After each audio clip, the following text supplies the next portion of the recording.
दोस्तों आज हम जानेंगे कि किस तरह एक आतंकवादी संगठन ने दुनिया की महाशक्ति यूएसए को दहला दिया था। यह वाकया है आज से 23 साल पहले का, जब 11 सितंबर 2001 को अल कायदा ने अपने कुछ आतंकवादियों को भेजकर उनको ट्रेन करके यूएसए पर दुनिया का सबसे बड़ा टेररिस्ट अटैक करवाया था। और इसके बाद दुनिया में जो भी चेंजेस आए, यूएसए की फॉरेन पॉलिसी में जो चेंजेस आए, यूरोपियन कंट्रीज की फॉरेन पॉलिसी में जो चेंजेस आए, भारत ने टेरर अटैक्स के अगेंस्ट जो नई नई पॉलिसीज बनाई, उसके बारे में हम आज इस वीडियो में जानेंगे। इस अटैक में कुल मिलाकर 4 प्लेन्स, कॉमर्शियल प्लेन्स को हाईजैक किया गया था और उनको यूएसए के सबसे महत्वपूर्ण ठिकानों पर, सबसे इंपॉर्टेंट प्लेसेस पर टारगेट किया गया था। ये सारे प्लेन्स, जो सबसे पहला प्लेन था वो वर्ल्ड ट्रेड सेंटर के नॉर्थ टावर को हिट करता है, नॉर्थ टावर को टारगेट करता है और उसको सक्सेसफुली हिट करता है। जो दूसरा प्लेन था उसने वर्ल्ड ट्रेड सेंटर के ही साउथ टावर को हिट किया, टारगेट किया और सक्सेसफुली उसको डेमोलिश किया। जो तीसरा प्लेन था वो यूएस की ही एक पेंटागन नाम की जगह है यूएसए में, जहां पर जिसको यूएसए मिलिट्री का कोर माना जाता है, जिसको यूएसए मिलिट्री का सिंबल माना जाता है, वहां पर उसने अटैक किया। The attack was successful. जो चौथा अटैक था वो एक चौथा प्लेन, यूनाइटेड एयरलाइंस फ्लाइट 93, यह अटैक सक्सेसफुल नहीं रहा। यह अटैक यह माना जाता है कि जरूर व्हाइट हाउस या फिर द कैपिटॉल बिल्डिंग है उसके ऊपर होने वाला था, बट इस फ्लाइट में मौजूद जो पायलट थे और जो पैसेंजर्स थे उनको इस बात की खबर मिल गई थी कि यूएसए के ऊपर एक बहुत बड़ा टेररिस्ट अटैक हुआ है और उन्हें लगा कि इस फ्लाइट से भी वो हरकत की जा सकती है।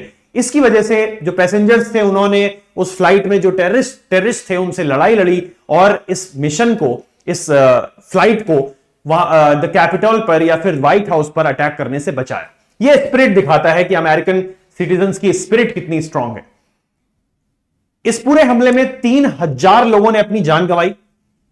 इसके अलावा जो damage I, it was in billions of dollar, because जो वर्ल्ड ट्रेड सेंटर है उसको ट्रेड का हब माना जाता था और उसके डिमोलिश होने के बाद फाइनेंशियल मार्केट भी काफी हद तक क्रैश हो गए। तो कुल मिलाकर 3000 लोगों ने अपनी जान गंवाई।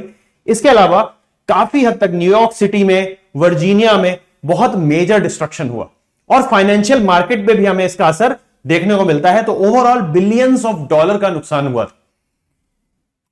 इस अटैक के बाद कहीं ना कहीं यूएसए ने बहुत मेजर पॉलिसी रिलेटेड डिसीजंस लिए, जिसको हम द वॉर अगेंस्ट टेररिज्म के तौर पर भी जानते हैं। और यूएसए ने उसके बाद ही अफगानिस्तान पर इन्वेजन किया। यूएसए चाहता था कि इस तरीके के कितने भी टेररिस्ट आउटफिट्स हो, उन सारे के सारे टेररिस्ट आउटफिट्स को हम जड़ से खत्म कर देंगे, अपरूट कर देंगे। और यही मेन मकसद था उसका अफगानिस्तान में घुसने का।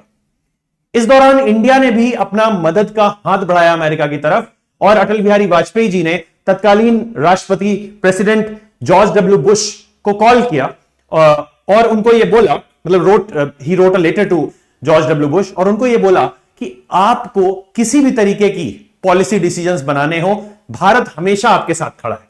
We stand ready to strengthen our partnership in leading international efforts to ensure that terrorism never succeeds again. तो it was a sentimental hurt to the US और उसमें इंडिया यूएस के साथ खड़ा हुआ था। और इसके बाद हम देखते हैं कि भारत और यूएसए के रिलेशंस भी इसकी वजह से काफी अच्छे होते हैं। भारत ने भी इसके बाद बहुत सारे टेररिज्म रिलेटेड और टेररिज्म को जड़ से खत्म करने के लिए बहुत सारे डिसीजंस लिए। भारत को भी काफी सीख मिली। इसके अलावा यूरोपियन कंट्रीज को भी काफी सीख मिली। भारत ने जो नेशनल इन्वेस्टिगेशन एजेंसी बनाई थी, सेटअप की थी, उसको ऑपरेशनलाइज किया इन 2009, क्योंकि उससे पहले 26 नवंबर 2008 को हमारे यहां भी मुंबई टेरर अटैक होता है। हमने ये डिसीजन कब लिया, कब फंक्शनल किया इसे? जनवरी 2009 को।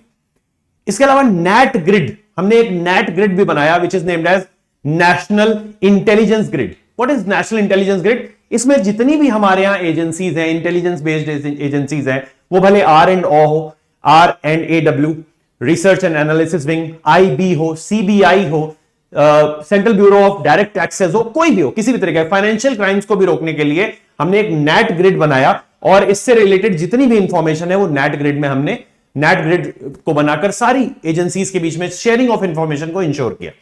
Then we also made 4 new operational hubs for national security guards. NSG, ठीक है, आपने मुंबई टेरर अटैक के दौरान भी एनएसजी का इंपॉर्टेंट फंक्शन देखा होगा।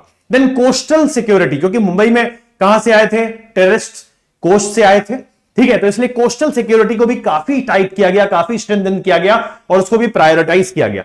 The multi agency centre which functions under the intelligence bureau was further strengthen, उसको भी मजबूत किया गया जिसमें मल्टीपल एजेंसीज एक दूसरे के साथ मिलकर के काम कर सके। The navy constituted a joint operation to keep vigil over India's extended coast line. तो इस तरीके से हर एक एजेंसी को और ज्यादा स्ट्रेंथन किया गया।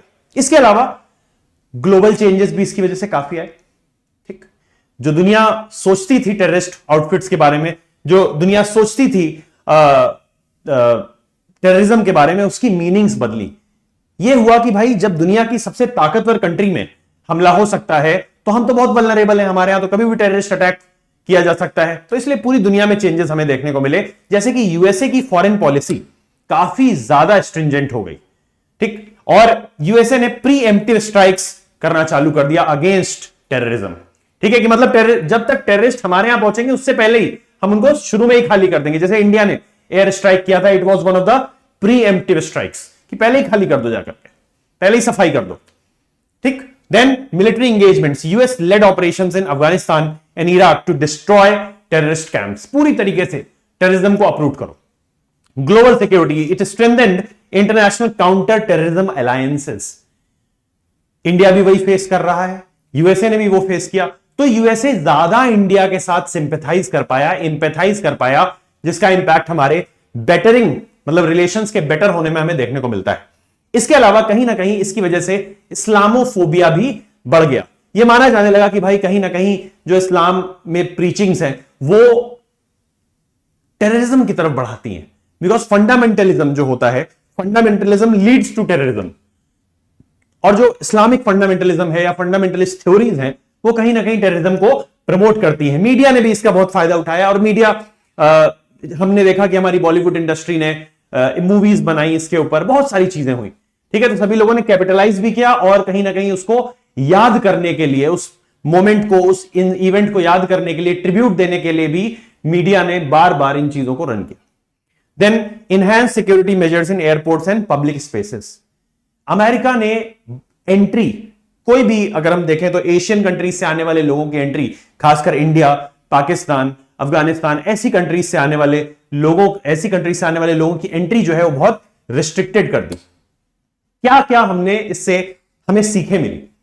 तो बेसिकली ऐसा नहीं है कि यूएसए के पास इस अटैक की इंफॉर्मेशन नहीं थी, बट वो इंफॉर्मेशन क्लासिफाइड नहीं थी, वो इंफॉर्मेशन स्पेसिफिक नहीं थी।